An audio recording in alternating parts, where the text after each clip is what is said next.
Hello guys, today I'm going to show you how to fix GeForce unable to retrieve settings issue. So in here, there's no specific fix. So let's go through them all. So I'm using this website, makeuseof.com, for this guide.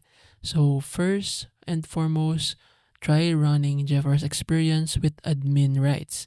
So just search it and then right click and then click run as administrator. For the second fix, remove scan locations.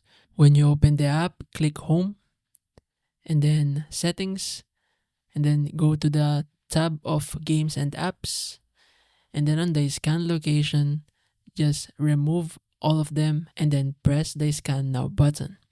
For the third one, delete the CEF cache folder.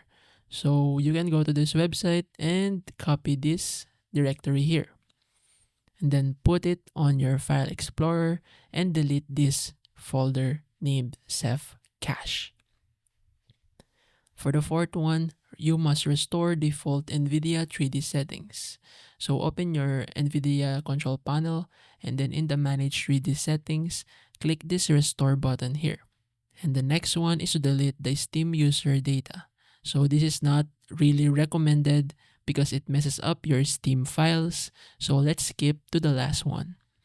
This is the last fix. Perform some generic window fixes. So it's best to erase temporary Windows data using the disk cleanup feature of Windows. So just do that and check for temporary files and then click OK. So this will remove all of the temporary downloaded files of NVIDIA or other apps. So basically that's it. I hope one of the fixes will solve your problem.